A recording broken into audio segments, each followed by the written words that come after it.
వంగవీటి వారసుడికి మళ్లీ అవమానం జరిగింది. వంగవీటి రాధాకు మరోసారి మొండి చేయి చూపించింది టీడీపీ అధిష్టానం. తాజాగా విడుదల చేసిన రాజ్యసభ జాబితాలో రాధా పేరు కనిపించలేదు. ఎన్నికలకు ముందే వంగవీటి రాధాకు సముచిత స్థానం కల్పించి తగిన గౌరవం ఇస్తామని బహిరంగంగా హామీ ఇచ్చిన చంద్రబాబు హామీ ఇప్పటి వరకు నెరవేరలేదన్న చర్చ రాజకీయ వర్గాల్లో జోరుగా సాగుతోంది. కూటమి అధికారంలోకి వచ్చి దాదాపు 2 ఏళ్లు గడుస్తూ ఉన్నా కూడా రాధా విషయంలో ఇచ్చిన రాజకీయ హామీ కార్యరూపం దాల్చడం లేదు. వంగవీటి రాధ అంటే వంగవీటి మోహన్ రంగా కుమారుడుగా ఏపీలో ఏ మూలకు వెళ్లినా ప్రజల్లో ప్రత్యేకమైన గుర్తింపు ఉంటుంది. రాధ రాష్ట్రంలో ఎక్కడికి వెళ్ళినా ప్రతి చోట అభిమానులు నీరాజనాలు పలుకుతూ ఉంటారు. అయితే ఆ ప్రజాదరణ రాజకీయ పదవుల రూపంలో ఎందుకు మారడం లేదన్న ప్రశ్న మాత్రం కొనసాగుతోంది. రాజకీయ పార్టీలు రాధాను ఎందుకు దూరం పెడుతూ ఉన్నాయి, పదవుల విషయంలో ఎందుకు స్పష్టమైన అవకాశం ఇవ్వడం లేదు అన్నది రంగా అభిమానులను నిరాశకు గురి చేస్తోంది. తమ అభిమాన నాయకుడి కుమారుడు రాజకీయంగా అత్యున్నత స్థానంలో ఉండాలని రంగా అభిమానులు ఆశించారు. కానీ రాధాకు మాత్రం ఎలాంటి పదవి దక్కడం లేదు. తన రాజకీయ జీవితంలో వంగవీటి రాధాకృష్ణ 2004లో ఒక్కసారి మాత్రమే ఎమ్మెల్యేగా గెలిచారు. తండ్రి వంగవీటి మోహన్ రంగా చరిష్మా కారణంగా రాష్ట్ర రాజకీయాల్లో మరింత పెద్ద స్థాయి ప్రభావం చూపించే అవకాశం ఉన్నప్పటికీ రాధ ఆ స్థాయికి చేరుకోలేకపోతూ ఉన్నారు.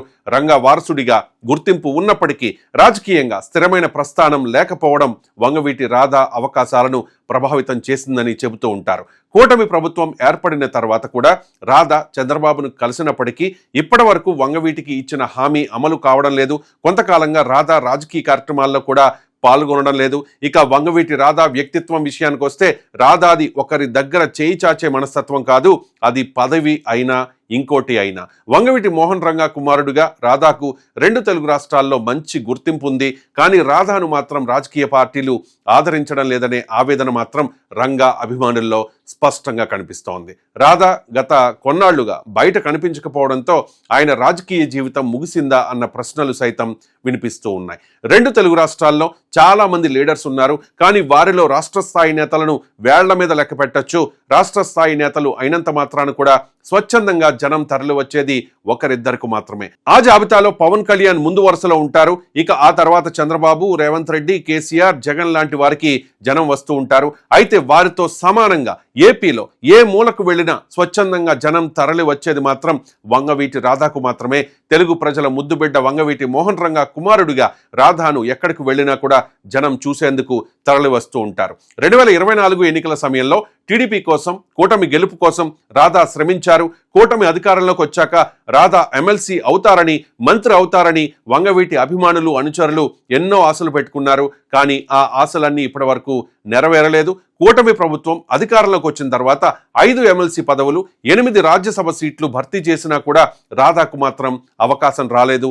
దీంతో రాధా కూడా బయటకు పెద్దగా అసంతృప్తి వ్యక్తం చేయకుండా మౌనంగా ఉండిపోయారు. విజయవాడ రాజకీయాల్లో, రాష్ట్ర వ్యాప్తంగా ఉన్న కాపు సామాజిక వర్గంలో వంగవీటి కుటుంబానికి ఒక ప్రత్యేకమైన స్థానం ఉంది. రాధాకు పదవి ఇవ్వడం ఆలస్యం కావడం వల్ల ఇప్పటికే కాపు సామాజిక వర్గంలో, ముఖ్యంగా వంగవీటి మోహన్ రంగా అభిమానుల్లో కూటమి ప్రభుత్వంపై అసంతృప్తి కనిపిస్తోంది. మరి రాధాకు ఎప్పుడు పదవి ఇస్తారు? అసలు ఇస్తారా, ఇవ్వరా? మిగతా 3 ఏళ్లు కూడా చంద్రబాబు సైలెంట్గానే ఉండిపోతారా అన్నది వేచి చూడాలి.